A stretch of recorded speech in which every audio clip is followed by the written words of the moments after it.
चलिए नया चैप्टर शुरू करें जो कि है quadratic equation linear equation in two variable chapter number 4। तो मैं इसको शुरू करने से पहले कुछ चीज़ें आपको पूछता हूँ, आप मुझे बताना वो आपको याद है या नहीं। क्या, क्योंकि सेकंड चैप्टर में ये सारी चीज़ें करवाई थी, क्या आपको कांस्टेंट्स याद है? याद है क्या?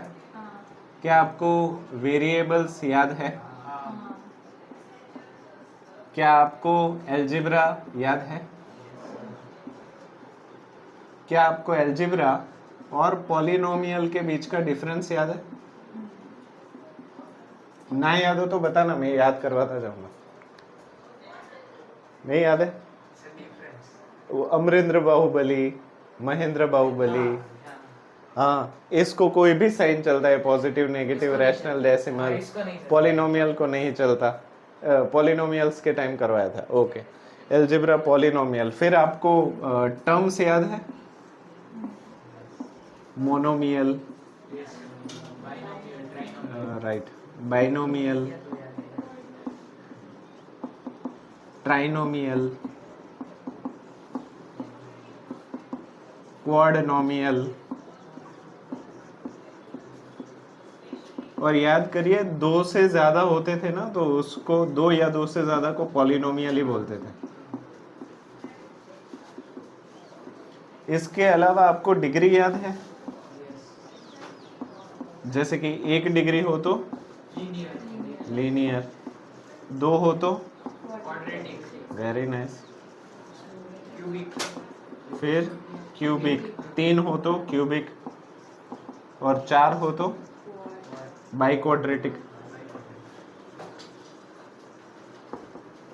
राइट? ओके। फिर आप लोगों को जीरो पॉलिनोमियल याद है, जिसकी डिग्री 0 हो, जिसको हम कांस्टेंट भी बोलते थे। हिडन कांस्टेंट्स भी याद है? ठीक है, तो ऑलमोस्ट आपको सेकंड चैप्टर में ज्यादातर, हाँ, बाद में नामकरण हम करते थे वो याद है। Linear equation in two variable, quadratic equation in two variable, quadratic expression, हाँ, ये एक्सप्रेशन और इक्वेशन याद है? एक्सप्रेशन में इक्वल्स टू नहीं आता, इक्वेशन में आता है। एक्सप्रेशन को सॉल्व नहीं कर सकते, वो एक स्टेटमेंट है, जबकि इक्वेशन को सॉल्व कर सकते हो, वो एक प्रॉब्लम है। फिर और कोई चीज़ पॉलिनोमियल की जो आपको याद हो, मुझे याद ना हो? ठीक है, तो इतनी चीज़ें ऑलमोस्ट थी, कुछ याद आएगी तो हम लिख लेंगे। तो अभी हम उसी के आधार पे इस चैप्टर की नींव रखने जा रहे हैं। इस चैप्टर का नाम आपने पढ़ा, linear equation in two variables. Linear equation in one variable आपने कहाँ पढ़ा था? 8th स्टैंडर्ड में शायद, सेकंड चैप्टर। हाँ, उसको कितने भी प्रॉब्लम हमने सॉल्व किए थे, याद है ना? तो अभी हम linear equation in one variable, अगर उसका मुझे स्टैंडर्ड फॉर्म लिखना हो, स्टैंडर्ड फॉर्म मतलब किसी भी चीज़ का आइडियल होता है, कि जैसे कि वजन का स्टैंडर्ड क्या है तो किलोग्राम, ठीक है। टेम्परेचर का स्टैंडर्ड क्या है तो डिग्री सेल्सियस। उसी तरीके से मैथ्स में भी इक्वेशन के स्टैंडर्ड होते हैं। तो यहाँ पे मुझे linear equation in one variable का स्टैंडर्ड चाहिए, तो क्या मैं इसको ऐसे लिख सकता हूँ, ax plus b is equals to 0। क्या ये लीनियर इक्वेशन है? एक ही वेरिएबल है और इक्वल्स टू है, तो क्या मैं इसको linear equation in one variable कह सकता हूँ? और ये स्टैंडर्ड फॉर्म है। क्या है? Standard form. अच्छा, उसी तरीके से linear equation in two variables का स्टैंडर्ड फॉर्म मुझे बता सकते हो? ax plus by A, very nice, चलो ax plus by plus c is equals to 0।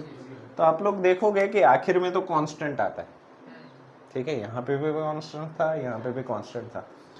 Quadratic equation in one variable का स्टैंडर्ड फॉर्म बता सकते हो? ax square very nice, ax square plus bx plus c equals to 0। अच्छा, यहाँ पे देखो x2 x1 x0, x1 x0, तो क्या हमेशा ही डिग्री को डिसेंडिंग ऑर्डर में डालते जाना है स्टैंडर्ड फॉर्म के लिए? सही जा रहे हैं हम? ठीक है। क्वाड्रेटिक इक्वेशन इन 2 वेरिएबल का स्टैंडर्ड फॉर्म बता सकते हो? A X square, plus B Y very nice, B Y square, plus C C एक डिग्री कम कर दो, सी एक्स प्लस एक डिग्री इसमें भी कम कर दो, D Y D Y plus E equals to 0। सही जा रहा है? देखो 2 degree 1 degree 0 degree, 2 degree 1 degree 0 degree, 2 1 0 1 1 0 1 0। चलो क्यूबिक इक्वेशन इन 1 वेरिएबल आप बता सकते हो? X cube plus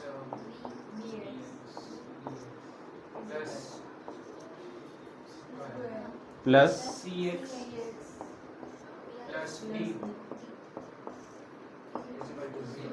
right. अच्छा same way cubic equation in 2 variable बता सकते हो? X cube plus B Y cube plus C X square plus D Y square plus E X plus F Y plus G is equals to 0। उसी तरीके से चलो ये आप कैसे बन रहा है आपके दिमाग में वो पैटर्न बन रहा है। उसी तरीके से मैं by quadratic equation in 3 variable पूछो तो क्या आप कर सकते हो? By quadratic equation in 3 variables.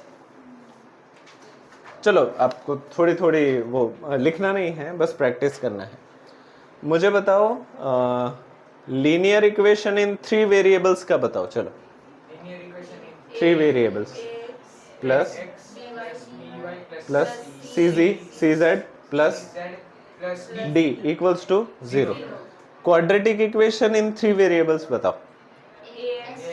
Square plus D Y square plus C Z square plus D x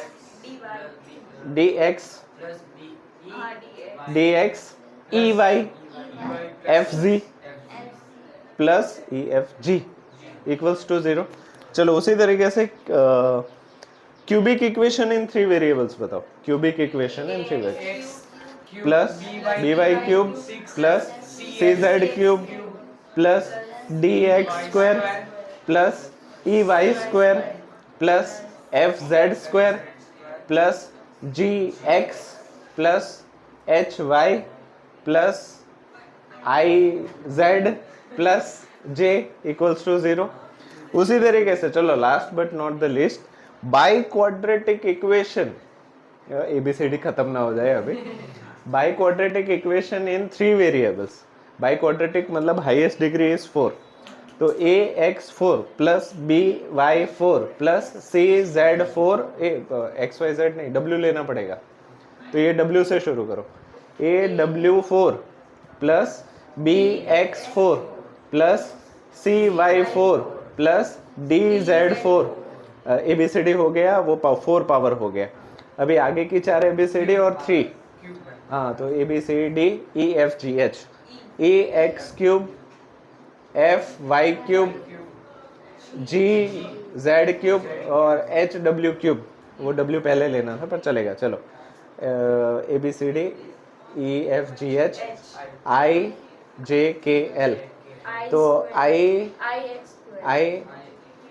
हाँ I X square J Y square J K Z square और वो डब्ल्यू स्क्वायर, ठीक है। L A B C D E F G H I J K L M N O P X मतलब 1 degree, M X N Y O Z P W, ठीक है। अभी एक constant, हाँ कहाँ पहुंचे हम? पी ना, क्यू प्लस क्यू बन गए। तो क्या आप इसमें कितने टर्म्स हो गए ये भी गैस कर सकते हो? तो क्या आप अभी ये गैस कर सकते हो कि लीनियर इक्वेशन इन 2 वेरिएबल में कितने टर्म्स होंगे? 3 ट्राइनोमियल, राइट। हमेशा वैसा ही होगा, ठीक है, हमेशा ट्राइनोमियल ही आएंगे। इतनी चीज समझ में आ गई तो ये चैप्टर आसान है, तो इतना लिख लो, बाद में आगे बढ़ते हैं।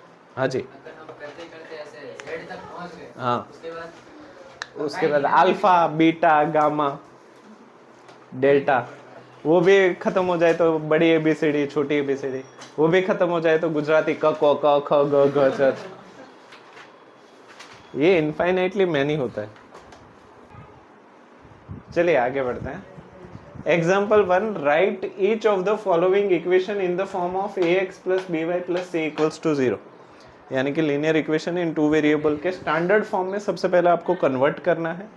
कन्वर्ट करने के बाद आपको वैल्यूज बतानी है कि a, b और c की वैल्यू कितनी है। इससे ज़्यादा पपलू प्रॉब्लम हो नहीं सकता। तो मुझे बताओ, क्या ax plus by plus c equals to 0 के फॉर्मेट में ये है? क्या ये स्टैंडर्ड फॉर्म है? स्टैंडर्ड है क्या? पर क्या ये स्टैंडर्ड फॉर्म है? तो क्या स्टैंडर्ड फॉर्म में ऐसा क्या है जो इसके पास नहीं है? प्लस C राइट, यानी और उस स्टैंडर्ड फॉर्म में इक्वल्स टू 0 होता है। हाँ, तो कैसा रहे अगर मैं इन भाई साहब को यहाँ पे ले लूँ, तो क्या मैं इसको ऐसे लिख सकता हूँ 2x plus 3y minus 4.37 equals to 0। तो क्या अब ये थोड़ा थोड़ा स्टैंडर्ड फॉर्म के जैसा लग रहा है?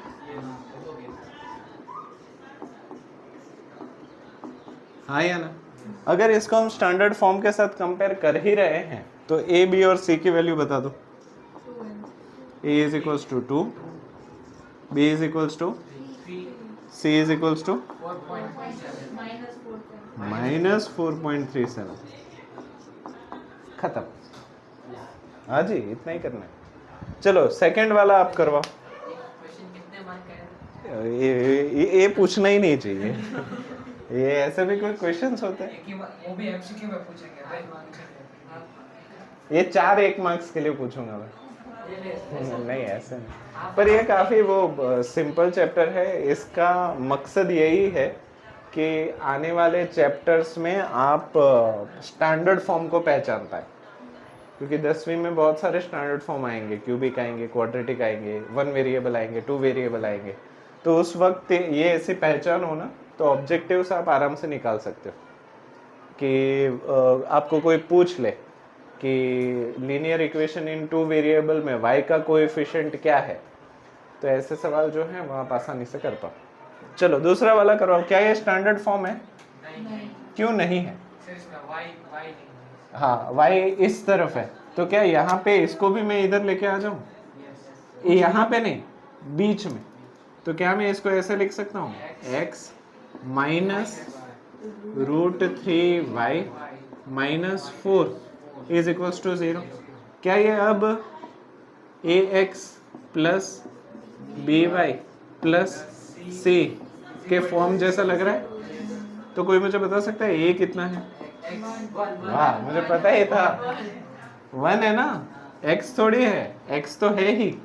a की जगह पे जो नहीं है वो 1 है। कुछ नहीं होने का मतलब 1 होता है, ठीक है। b की जगह पे minus under, very nice, minus √3। और c की जगह पे हो गया, खत्म। सही है। चलो वो वाला करवाओ। इसमें क्या करूं मैं? दोनों को इस तरफ ले लूं या 4 को उस तरफ ले लूं? 4 को उस तरफ। ठीक है, तो 4 को अगर मैं यहाँ पे ले लूं तो क्या मैं इसको ऐसे लिख सकता हूँ 5x minus 3y minus 4 equals to 0। इस तरफ इक्वल्स टू 0 लिखो या उस तरफ इक्वल्स टू 0 लिखो, दोनों एक ही है। अभी इसको अगर मैं ax plus by plus c equals to 0 के साथ कंपेयर करूं तो a, b और c की वैल्यू बताइए। a है 5, b है माइनस 3, c है माइनस 4। हो गया, खत्म। इसमें हेल्प करिए। 2x is equals to y। y को इस तरफ लेना पड़ेगा। हाँ, so 2x minus y minus is equals to 0। ठीक है, अभी भी कांस्टेंट नहीं है, तो इसमें थोड़ा सा मॉडिफाई करके प्लस 0 इक्वल्स टू 0 लिखूं तो किसी को कोई आपत्ति? क्योंकि 0 को ऐड करे या सब्ट्रैक्ट करे उससे सवाल में कोई फर्क नहीं पड़ता। ये आइडेंटिटी का नाम बताइए। क्या सर? नहीं, क्या सर? 0 को ऐड या सब्ट्रैक्ट करने से सवाल में फर्क नहीं पड़ता। ये आइडेंटिटी कौन सी है? सर वो कम्यूटेटिव और वो सब आती थी वही वाली। हाँ हाँ हाँ, डेमोंस्ट्रेटिव। नहीं, दो आइडेंटिटी थी, एक तो 0 वाली थी और एक 1 वाली थी। 1 के बारे में ये था कि मल्टीप्लाई और डिवाइड करने से फर्क नहीं पड़ता, और 0 में ये था कि ऐड या सब्ट्रैक्ट करने से फर्क नहीं पड़ता। ये आइडेंटिटी कौन सी थी? 0 वाली थी एडिटिव आइडेंटिटी या सब्ट्रैक्टिव आइडेंटिटी, दोनों नाम से बुला सकते हो, पर पॉपुलर एडिटिव आइडेंटिटी है। और वो 1 वाली मल्टीप्लिकेटिव या फिर डिविजिबिलिटिव आइडेंटिटी, क्योंकि मल्टीप्लाई या डिविजिबल करने से कोई फर्क नहीं पड़ेगा 1 के केस में, और 0 के केस में ऐड या सब्ट्रैक्ट करने से फर्क नहीं पड़ेगा। तो यहाँ पे मैं 0 ऐड करूं या ना करूं कोई फर्क नहीं पड़ता। अच्छा, अंकित ने प्लस लिखा और हेत ने माइनस लिखा तो दोनों सही है। क्लियर? क्योंकि 0 0 होता है, प्लस 0 या माइनस 0 नहीं होता। 0 is the absence of number, number ना होना ही 0 है। Absence of number is known as 0। तो चलो इसको ax plus by plus c is equals to 0। तो a इज इक्वल्स टू बताओ, b इज इक्वल्स टू बताओ और c इज इक्वल्स टू बताओ। टू -1 0। अच्छा, अगर आप 0 के आगे प्लस या माइनस करते हैं ना तो 80 में से 80 आएंगे, तब वो गलत हो जाएगा।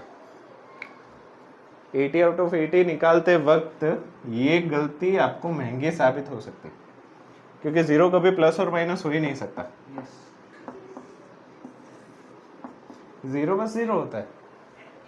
क्लियर? चलो और एक इंटरेस्टिंग सवाल है, मैं आपको पूछता हूं कि 0 और इन्फिनिटी के बीच में, ठीक है, इन्फिनिटी 0 और इन्फिनिटी के बीच में हजार खरब, हजार अरब, हजार, सब कुछ हजार, मैक्सिमम जो नंबर है, मैक्सिमम नंबर वो 0 से नजदीक होगा या इन्फिनिटी से नजदीक होगा? 0 से होगा ना। 0 से। कितना भी बड़ा नंबर आप क्यों ना सोच लो, सर क्योंकि इन्फिनिटी हम लोग की और है ही नहीं, वो एंड है ही नहीं, वो एग्जिस्ट ही नहीं करता। तो जो एग्जिस्ट ही नहीं करता तो उससे दूरी नापी ही नहीं जा सकती, और जिससे दूरी नापी ही नहीं जा सकती तो उससे कैसे बोलोगे कि नजदीक है नंबर? तो कितना भी बड़ा नंबर सोचो वो 0 से नजदीक होगा इन्फिनिटी के कंपैरिजन में। अगर एक छोर पे 0 है और एक छोर पे इन्फिनिटी है, इन्फिनिटी के कितने भी करीब जाओ तो भी 0 ही नजदीक है। फिर सर वो नंबर तो बढ़ते ही जाएंगे। क्लियर है? इतना लिख लो।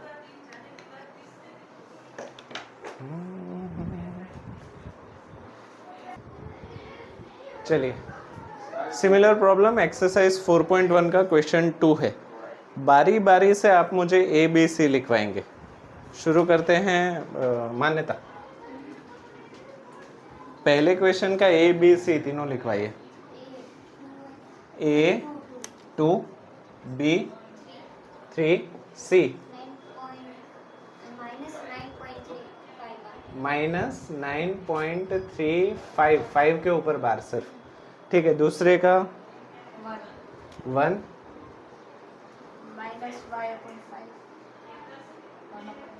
-1/5 और सी -10। किसी को ना समझ में आए तो पूछ लेना। हाँ, फिर हित जी थर्ड -2, फिर वेरी नाइस, और सोचो इक्वल्स टू 0 है तो इसको उधर लेके जाना पड़ेगा, -6। चलिए अंकित जी 1 -3 0। दियान जी 2 +5 0। चलो फिर से मान्यता जी 3 हाँ y है ही नहीं, है ही नहीं, 0 और कांस्टेंट 2। फिर नेक्स्ट हित जी,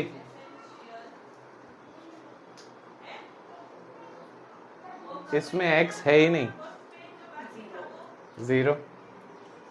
फिर y का और कांस्टेंट -2। चलो अंकित जी, 2 0 और माइनस, समझ गए हो तो लिख लो।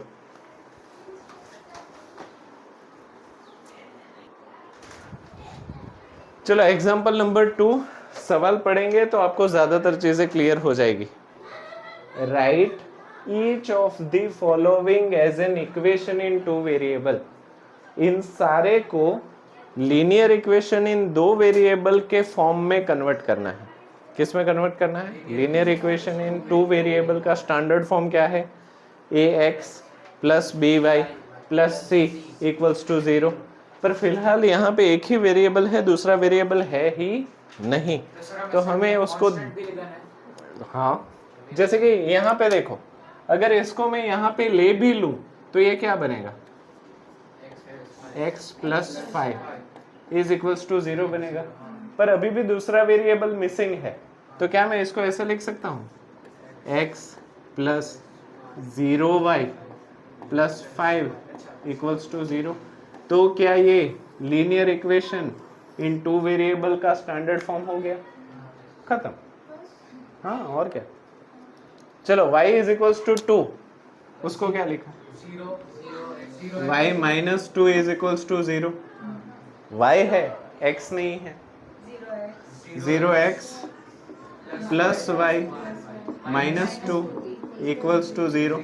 तो ये भी हो गया लीनियर इक्वेशन इन 2 वेरिएबल्स। ठीक है, तीसरे वाले को, हाँ 2x माइनस 3 इक्वल्स टू 0। इसमें x है, y नहीं है। 2x प्लस 0y माइनस 3, तो ये भी स्टैंडर्ड फॉर्म में हो गया लीनियर इक्वेशन इन 2 वेरिएबल्स। चलो आखिरी वाला 5y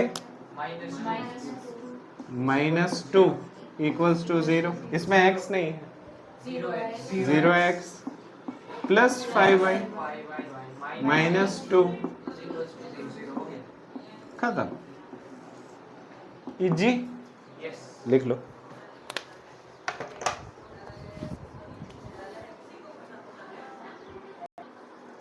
चलिए एक्सरसाइज 4.1 क्वेश्चन 1। मैंने बोला था ना कि इससे बेहुदा सवाल नहीं हो सकता, मैं गलत था।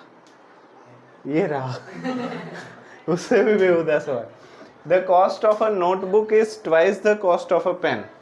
अच्छा, यहाँ पे सवाल में ही दे दिया गया है कि नोटबुक की कीमत को आपको x लेना है और पेन की कीमत को y लेना है। अभी इस स्टेटमेंट को आपको लीनियर इक्वेशन इन 2 वेरिएबल में कन्वर्ट करना है। तो दिया क्या है, ध्यान से पढ़िए। Cost of notebook is twice cost of pen. जैसे कि इन्होंने बताया है कॉस्ट ऑफ नोटबुक, क्यों मैं क्या भूल जा रहा हूँ? हाँ, कॉस्ट ऑफ नोटबुक को आप x मान लीजिए, ध्यान, इज को इक्वल्स टू मानना है, याद है ना? ओके, ट्वाइस माने और कॉस्ट ऑफ पेन को क्या मानना है? हो गया। हाँ, पर अभी इसको लीनियर इक्वेशन के स्टैंडर्ड फॉर्म में कन्वर्ट करना है। x minus 2y plus 0 equals to, हो गया, खत्म। लिख लीजिए। हाँ, बोलते हैं चाय से ज्यादा किटली गर्म है। सवाल से छोटा जवाब है।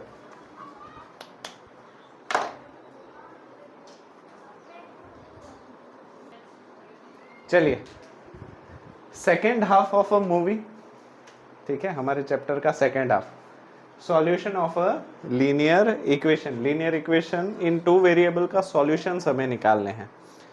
अभी इसके लिए एक चीज़ आप याद रखो कि जैसे साधु महात्मा होते हैं, ठीक है, वो खुद गलत रास्ते पे चले हुए होते हैं ताकि वो दूसरों को बताते हैं कि इस गलत रास्ते पे नहीं चलना चाहिए। या फिर आपके टीचर्स पकड़ लो, उन्होंने काफ़ी गलतियां की होती है ताकि वो आपको बताते हैं कि ऐसी गलतियां नहीं करनी चाहिए। तो जो सही रास्ते पे चलता है उसको एक ही सही चीज़ पता होती है, पर जब कोई गलत रास्ते पे चलता है तो उसको दो सॉल्यूशन पता होता है, एक क्या नहीं करना है, दूसरा क्या करना है। तो गलती करना is beneficial more than doing a right thing. हाँ, इसलिए जो लोग गलती करते हैं ना वो लाइफ में ज़्यादा आगे बढ़ते हैं कंपेयर टू दोज हु गलती नहीं करते, ठीक है। हाँ, टीचर को पहले से ही पता है कि ये नहीं करना है, हाँ, वो जानबूझ के करे, तो वो पैराडॉक्स में फंस जाएगा, वो टीचर नहीं बन पाएगा। और टीचर बनने के लिए वो ज़्यादा ज्ञानी होना ज़रूरी नहीं है, ज़्यादा एक्सप्रेसिव होना ज़रूरी है। जैसे कि मान लो मेरे पास बहुत ज़्यादा ज्ञान है पर मैं आपको समझा ही नहीं पा रहा हूँ, तो मैं टीचर किस काम का। और मान लो कि मेरा एजुकेशन ज़्यादा नहीं है पर मैं सारी चीज़ें बड़े आराम से समझा देता हूँ, तो I am a best teacher. तो टीचर बनने के लिए नॉलेज की ज़रूरत नहीं है, एक्सप्रेसिंग द आइडियाज़ की ज़रूरत है। आप जो भी बोलो वो सामने वाले को समझ में आ जाए। तो इसके लिए एक चीज़ आपको याद रखनी है, जो उलझा है वही सुलझाएगा। क्या? जो उलझा है वही सुलझाएगा। अभी क्या मतलब है इस बात का, इसको ध्यान से समझो। जैसे कि यहाँ पे इन्होंने बोला है कि find 4 different solutions of x plus 2y is equals to 6। x plus 2y is equals to 6। इसके आपको 4 सॉल्यूशंस देने हैं। अभी आप बोलोगे सर इसका मतलब क्या होता है, तो इसका मतलब ये होता है कि x की जगह पे कौन सा नंबर रखेंगे और y की जगह पे कौन सा नंबर रखेंगे कि 6 आए। सोच के बताओ। 4, x की जगह पे 4 और यहाँ पे तो 2 दूनी 4 और 4 8 हो जाएंगे ना। अच्छा, मल्टीप्लिकेशन सॉल्यूशन होना चाहिए, मतलब जो यहाँ पे जो भी वैल्यूज रखो ना उसका इक्वल टू यहाँ पे 3 और यहाँ पे तो 2 2 4 प्लस 3 7 हो जाएगा। सर कैसे कैसे वहाँ पे भी रखना है सर? मतलब यहाँ पे जो भी वैल्यूज रखो उसके इक्वल्स टू 6 होना चाहिए। हाँ, ऐसे कौन कौन से नंबर आप सोच पा रहे हो? सर समझ में नहीं आया, मैं समझ ही नहीं आया। ठीक, x की जगह पे कोई भी नंबर आप रख सकते हो, पॉजिटिव नेगेटिव आपकी मर्जी। y की जगह पे भी कोई भी नंबर रख सकते हो, बट शर्त ये है कि जब आप ये नंबर रखें और इसको सॉल्व करें तो 6 जवाब आना चाहिए। सर माइनस अगर 4 प्लस 2 करे तो वो सॉल्व चलो ये 4 रखो तुम और यहाँ पे 2 रखो, तो 2 2 जा 4 और 4 8 होगा। 6 6 कहाँ होगा? y के जगह पे रखना है। हाँ, y की जगह पे माइनस 4 -4 और प्लस 2। अच्छा 4 और 1। ध्यान से देखो, x की जगह पे 4 रख दो, y की जगह पे 1, 2 1 जा 2 प्लस 4। तो इसका पहला सॉल्यूशन क्या हो गया? 4, 1। अच्छा, इसमें जो पहला वैल्यू है ना वो हमेशा x कोऑर्डिनेट का होगा और दूसरा जो वैल्यू है वो हमेशा y कोऑर्डिनेट का होगा। दूसरा सॉल्यूशन सोचो। x प्लस 4 वो मतलब x के जगह पे 2 और y के जगह पे 4 मतलब 2 ले लेना। x की जगह पे 2 और 2, हाँ वो हो सकता है। देखो 2 2 2 जा 4 4 प्लस 2 6। तो दूसरा सॉल्यूशन क्या आ गया? 2, 2 सही है। x की जगह पे 2 रखना है, y की जगह पे 2 रखना है। नेक्स्ट कोई सॉल्यूशन? 4 ढूंढने हैं। 3 माइनस 2 यहाँ पे 3, माइनस x की जगह पे 3 -2 2 2 जा 4 3 - 4 -1 -3 प्लस 2 -3 और +2 2 2 जा 4 4 - 3 +1। तो यहाँ पे एक सिंपल इक्वेशन के 4 सॉल्यूशन निकालने के लिए आपको कितनी तकलीफ हो रही है? सर हाँ या ना? +4 -2 चलो +4 -2 रखे तो 2 2 ज़ा 4 +4 -4 0। सर ये कैसे करना है? मेरे को तो समझ में ही नहीं आ रहा। इसीलिए तो मैंने क्या बोला, जो उलझा है वही। तो अभी उलझे हुए कौन है? ये 2 और 6 4 और 1 x और y। अच्छा हम लोग आप लोग उलझे हुए हो ना, तो सुलझाएगा कौन? हम लोग हाँ, तो उसी तरीके से हमें इक्वेशन को पहले उलझाना है, बाद में सुलझाना है। तो अभी x + 2y = 6 ले लेते हैं। क्या ले लेते हैं? x + 2y = 6। ज्ञानी लोग जरा देख भी लो।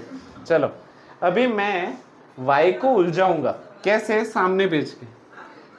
तो क्या मैं ऐसे लिख दूं, x = 6 - 2y। इन शॉर्ट मैंने x और y को अलग अलग कर दिया और x को फॉर्मूला मेकर बना दिया, मतलब x की ही वैल्यू ये है। अभी आप मुझे बताइए x और y में कौन उलझा हुआ है? x और y में उलझा हुआ कौन लग रहा है? y तो कौन सुलझाएगा? x y जो उलझा है वही सुलझाएगा ना, तो y ही हमें सुलझाएगा। तो अभी y की जगह पे 0 ले लीजिए। Let y = 0, then x = how much? करके बताओ। y की जगह पे अगर आप 0 ले लेते हैं तो x की वैल्यू क्या हो जाएगी? y की जगह पे 0 ले लेते हैं, 2 0 ज़ा 6 - 0, तो x = 6 जो उलझा है वही सुलझाएगा। y की जगह पे अगर हम 1 ले लें, y की जगह पे 1 ले लें, 2 1 ज़ा 6 - 2, 4 तो x = 4। जो उलझा है वही सुलझाएगा। चलो y की जगह पे 2 ले ले तो 6 - 2 देन x = y की जगह पे 3 ले ले तो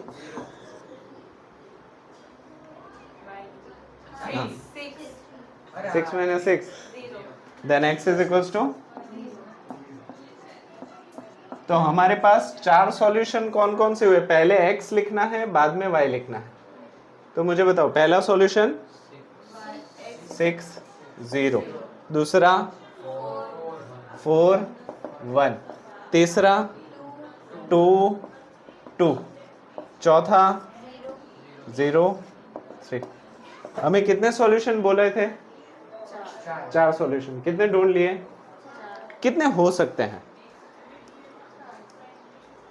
जब तक वो वापस उल्टा रिपीट ना हो जाए। कितने हो सकते हैं सॉल्यूशन? 8 होगा। 8 सॉल्यूशन हो सकते हैं। तो नहीं तो बोला फिर रिपीट होगा। कितने सॉल्यूशन हो सकते हैं इसके? जवाब है इनफाइनाइट। और भी निकाल सकते हो। चलो y की जगह पे 4 ले लो। हाँ, तो x के एक जगह पे -2। चलो y की जगह पे 5 ले लो। 5 -4 6 ले लो। 6 - हाँ, तो कहीं पे अटकेगा क्या? नहीं इनफाइनाइटली मैनी सॉल्यूशंस हो सकते हैं एक लाइन के। एक लाइन के कितने सॉल्यूशंस हो सकते हैं? Infinitely many. अब थोड़ा थोड़ा क्लियर है? जो उलझा है वही सुलझाएगा। क्लियर? लिख लो। सर अभी आगे के चैप्टर में 10 10 12 12 नहीं, 2 ही। इसमें ना आगे आप ग्राफ बनाओगे 10वीं में। हाँ, तो ये ग्राफ की तो कोऑर्डिनेट है, ये x कोऑर्डिनेट, ये y कोऑर्डिनेट। इसलिए तो ये चैप्टर पहले लिया, क्योंकि इसके बाद हम वो ले लेंगे कोऑर्डिनेट ज्योमेट्री। उसमें लाइन बनाने हैं, पॉइंट बनाने हैं, तो इजी है। मजेदार है यार। चलो एग्जाम्पल 4, फाइंड 2 सॉल्यूशन ईच। हर किसी के 2 सॉल्यूशंस हमें ढूंढने हैं।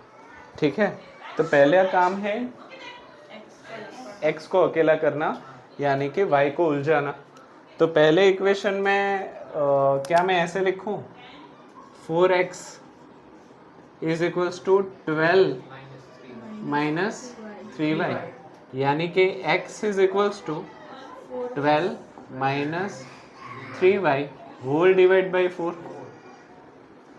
y उलझ गया। अभी x और y की अलग अलग वैल्यू लेनी है। y अगर 0 हो तो x क्या होगा? y अगर 0 हो तो x क्या होगा? 3 वेरी नाइस, समझ पा रहे हो?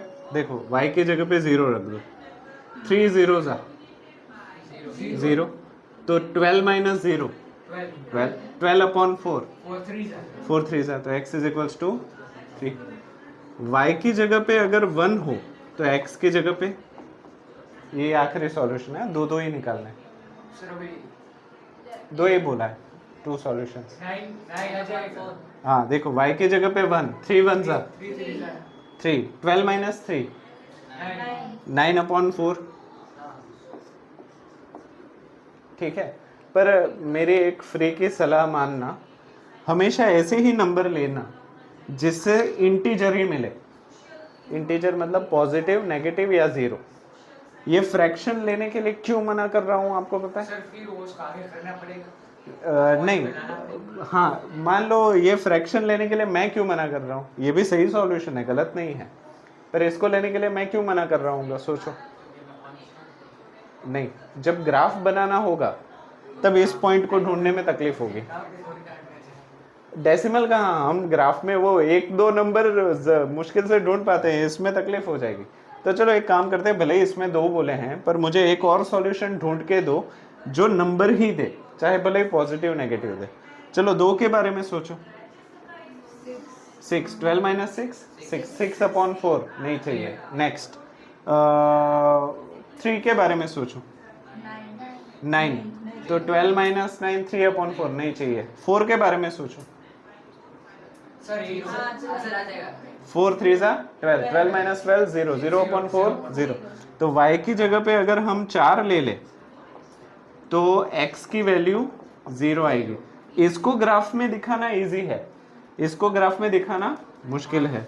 तो ये वाली वैल्यू जब मुझे ग्राफ बनाने होंगे मैं इग्नोर करूंगा, मगर ऐसा अभी भी हम इग्नोर कर सकते हैं, जैसे अभी भी कर सकते हो। हाँ, पर पहले गलत रास्ते पे जाएंगे तभी तो पता चलेगा कि ये नहीं करना है, पर उसके लिए गलत पे जाना तो पड़ेगा। हाँ, मैं डायरेक्टली ये करवा सकता था, पर बाद में जब आप खुद से करते और ऐसा आ जाता तब आप सोच में पड़ जाते। सर इस गलत रास्ते पे में मजा नहीं। ठीक है, पर समझ गए ना, हो सके तो उतना फ्रैक्शन से, डेसिमल से दूर रहने की कोशिश करो, और फिर आ ही जाए तो लड़ लो, कोई प्रॉब्लम नहीं है। ठीक है, चलो एक का सॉल्यूशन हो गया, दूसरे में हेल्प करो। क्या करो? 2x is equals to minus 5y, 0 minus 5y यानी कि माइनस 5y। x को अकेला करो, 5y अपॉन 2, जो उलझा है वही सुलझाएगा। y की जगह पे 0, y की जगह पे अगर 0 ले तो x भी 0 ही हो जाएगा। अभी और एक वैल्यू दो, 2 कोई भी, इनफाइनाइटली मैनी सॉल्यूशंस हो सकते 5 हैं। 2 10। अगर y की जगह पे हम 2 ले तो 2 और 2 कैंसिल हो जाएगा, तो x इज इक्वल्स टू हो गया।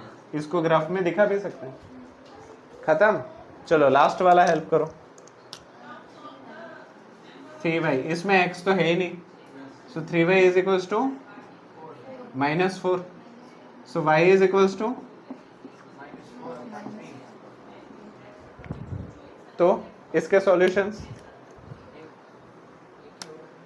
नहीं, इसके भी 2 सॉल्यूशंस तो कंपलसरी देना। सोचो। सर इसमें y को ऊपर ले लो और 4 को नीचे कर दे तो क्या y को? मतलब y को डिवीजन में। चलो मैं आपको हिंट देता हूँ, अगर आप स्टैंडर्ड फॉर्म में जाएंगे तो आपको पता चल जाएगा। 0 ले ले x को। हाँ चलो ये फिर से इसको सर करते हैं। अगर x को 0 ले ले, हाँ। x की जगह पे दूसरी वैल्यू पुट अप कर सकता है। Very nice. चलो क्या मैं इसको ऐसे लिखूं, 0x plus 3y plus 4 equals to 0, मैं x को ही उलझाऊं ना कि y को उलझाऊं? ठीक है चलो, तो 3y is equals to -4 minus x minus 0x, sorry, हाँ, माइनस 0x, तो y is equals to what? -4 minus 0x divide by 3। सही है। अभी जो उलझा है वही सुलझाएगा। इस केस में x उलझा हुआ है, तो x की जगह पे 0 लो, हाँ, तो y की जगह पे -4/3, क्योंकि 0 को किसी के भी साथ मल्टीप्लाई करो क्या आएगा?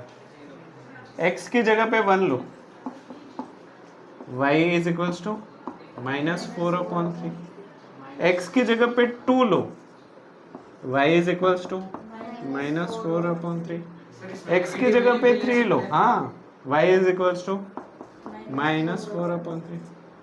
सर तो ये ब्रैकेट में तो- आ जाएगा और हम हाँ। लोग -1 ले तो माइनस माइनस प्लस हो जाएगा। नहीं, तो भी -4/3 ही आएगा। मतलब आग लगे चाहे बस्ती में, बाबा तो रहता मस्ती में। कोई फर्क नहीं पड़ता। देखो, 0 पॉजिटिव नेगेटिव ऊपर नीचे कुछ भी, y में कोई फर्क ही नहीं पड़ रहा। ठीक है, x की वैल्यूज बदल रही है, y की वैल्यू में फर्क नहीं पड़ रहा, मतलब ये कुछ ऐसा होगा। ऐसा x की वैल्यू बदल रही है, y में फर्क ही नहीं पड़ रहा। ये मैं आपको दिखाऊंगा अभी, अभी इसमें मत पढ़ो। जब हम ग्राफ करेंगे ना, तब मैं इसको ज़्यादा अच्छे से समझाऊंगा।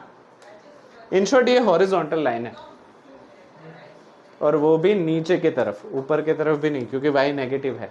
y पॉजिटिव हो तो, y नेगेटिव हो तो, थोड़ा समझाने की कोशिश करो। पकड़ लो तो पकड़ लो, ना पकड़ो तो ठीक है।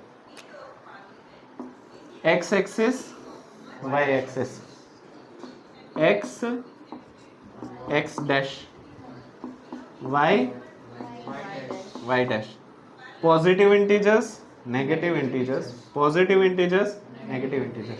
ये y -4/3 है ना, वो ऐसी लाइन है, x एक्सिस से पैरेलल भी है। पॉजिटिव होता तो ऊपर होती। Very nice. अगर पॉजिटिव होता तो ऊपर होती। उसी तरीके से x की कोई वैल्यू हो ना, मतलब x फिक्स है और y बदल रहा है, तो ऐसी वर्टिकल लाइन आती है। ये नेगेटिव वर्टिकल, ये पॉजिटिव वर्टिकल। समझ में आ रहा है? थोड़ा बहुत पकड़ा तो पकड़ा, नहीं पकड़ा तो ठीक है, टेंशन मत लो। पर देखो, ये y नेगेटिव थी ना, तो वो x एक्सिस के नीचे आएगी, क्योंकि y नेगेटिव यहाँ पे है। y पॉजिटिव होता तो ऊपर आता, x नेगेटिव इस तरफ आता है, x पॉजिटिव इस तरफ आता है। ठीक है, चलो एक ऑब्जेक्टिव पूछूं, ट्रिकी। ठीक है, positive x axis, negative x axis, एक मिनट ध्यान से समझना। x is equals to -3, x is equals to 3, y is equals to -3, y is equals to 3। Graph पे कौन सी फिगर बनाता है? सर हाँ, माइनस स्क्वायर। देखो, +3 -3 +3 -3। अच्छा, ये कौन सी फिगर बनी? स्क्वायर। इसकी साइड की लेंथ बताओ। सर 3 3 3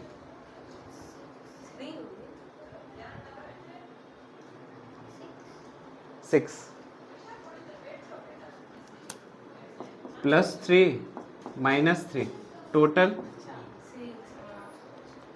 सही है ना? +2 और -2 के बीच में कितना गैप होता है? +2 और -2 कितना गैप होता है? अरे यार, ये नंबर लाइन हुई, ये 0 हुआ, ये -1 हुआ, ये -2 हुआ, ये +1 हुआ, ये +2 हुआ। मैं ये पूछ रहा हूँ कि -2 और +2 के बीच में कितना गैप है? -1 मतलब कि वो 3 के कितना डिस्टेंस है? 3 1 2 3 4। 4 सेंटीमीटर। +1 और -1 के बीच में कितना गैप है? +1 और -1 के बीच में 2 सेंटीमीटर। Very nice. +3 और -3 के बीच में कितना गैप है? 9 नहीं होगा sir. 6। 6 +4 -4 8 +5 -5 10, plus 6 minus 6 12, plus 7 minus 7 14, plus 10 minus 10 20, plus infinity minus infinity infinity, two infinity मत बोलना, क्योंकि इन्फिनिटी इज ऑलरेडी इन्फिनिटी, ठीक है। Plus 0 minus 0, 0, very nice. चलो अब आप थोड़ा थोड़ा, वही तो, इसलिए तो 0 बोला आपने, सही है। अब क्लियर हो रहा है।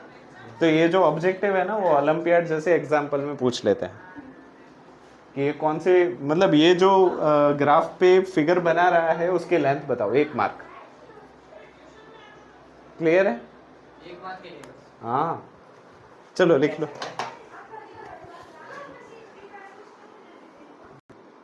चलिए, एक्सरसाइज 4.2 के सारे ही सवाल मैंने लिख दिए हैं। क्वेश्चन 1 ये है कि अगर y is equals to 3x plus 5 है, अगर y is equals to 3x plus 5 है, तो उसके कितने सॉल्यूशंस होंगे? इनफाइनाइट। खत्म। चलो, सेकंड जो है, right 4 solutions of this this and this, ये आपको खुद करने हैं, ठीक है। अभी मैं आपको टाइम दूंगा, उसमें ये 3 प्रॉब्लम आपको करने हैं। कितने सॉल्यूशंस निकालने हैं? 4। कैसे निकालने हैं आपको पता ही है। इसमें शायद थोड़ा उलझोगे, पर इसमें मैं हिंट दे देता हूँ, पाई को पाई ही रखिए। नहीं, पाई को पाई ही रखिए और जो आंसर आता है वही लिख दीजिए। Clear? Okay. Check the solutions of x minus 2y is equals to 4। पूछ रहे हैं क्वेश्चन 3 में कि x minus 2y is equals to 4 का सॉल्यूशन इसमें से कौन सा है। तो पहले ये देखो, x की जगह पे 0 डालो, y की जगह पे 2 डालो, कितना आ रहा है? -4 ना। तो ये वाला नहीं है। चलो, x की जगह पे 2 डालिए, y की जगह पे 0 डालिए, x की जगह पे 2 और y की जगह पे 0, तो 2 माइनस 0, तो ये भी नहीं है। x की जगह पे 4 डालिए, y की जगह पे 0 डालिए, ये हो जाएगा, ये हो जाएगा। तो ये है। x की जगह पे √2 डालिए और y की जगह पे 4√2 डालिए, तो 2 4 जा 8√2, √2 माइनस 8√2 यानी कि -7√2, तो नहीं है, ये भी नहीं है। 1 1, x की जगह पे 1, y की जगह पे 1, तो 1 माइनस 2 -1, तो ये भी नहीं है। तो एक ही सॉल्यूशन है जो कि है थर्ड वाला। फोर्थ, अगर k की वैल्यू, हमें k की वैल्यू ढूंढनी है, अगर x की जगह पे 2 हो और y की जगह पे 1 हो, तो x की जगह पे क्या डालना है? तो 2 ब्रैकेट 2 प्लस 3, y की जगह पे 1 इज इक्वल्स टू 7, k। 2 2 जा 4, 3 1 जा 3 is equals to 7, k। So k is equals to 7। खत्म। इसी के साथ चैप्टर होता है खत्म। हाईएस्ट हाँ, 1 शॉट। 1 shot sir. हाँ, पर इस चैप्टर में था कुछ नहीं। तो ये है किसके? बस सेकंड क्वेश्चन आपके लिए प्रसाद के बराबर है, खा लीजिए। सर ऐसे थोड़ी हम बोलेंगे चैप्टर छोटा था, ये तो बोले एक